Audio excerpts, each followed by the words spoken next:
Hey everyone, I am Melissa Pearson and I'm excited to talk to you about mental health, self-care. I know it's a very talked about topic, but I have a new way of thinking about it. And you might be thinking, what is this that I'm holding? And it's such a cute headband that one of my students got me. Super cute, right?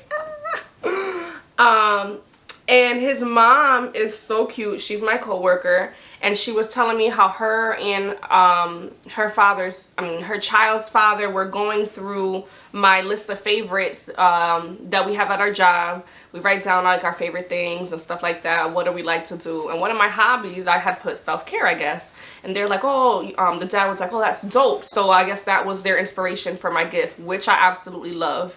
And I'm really thankful for, because that gift was the jump start that had me thinking about, what do we think about when we think of self-care and mental health?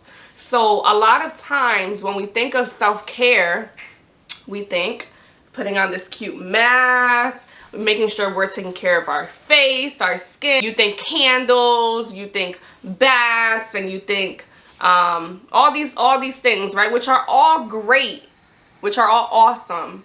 However, that is not the totality, that is not the be-all, know-all of what self-care really is. See, that's more of the physical side of self-care. But how many know that we need the mental side of self-care?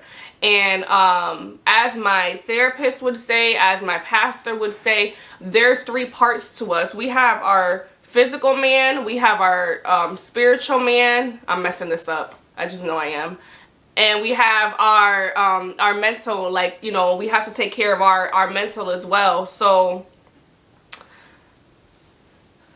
when you think of taking care of yourself physically, you're thinking of exercising, eating right, and, you know, like the self-care things that we do, the candles, the baths, all of that, which is great. But you can have all that and still not be well if you're not taking care of the mental side. And just as you do physical exercise to take care of your physical body and your physical health, you need to do mental exercise to take care of your mental health. And what does mental exercise look like? And it's a lot of work, and which is why a majority of the people here on earth have not done, because we tend to be lazy, we tend to be stubborn and procrastinators most times.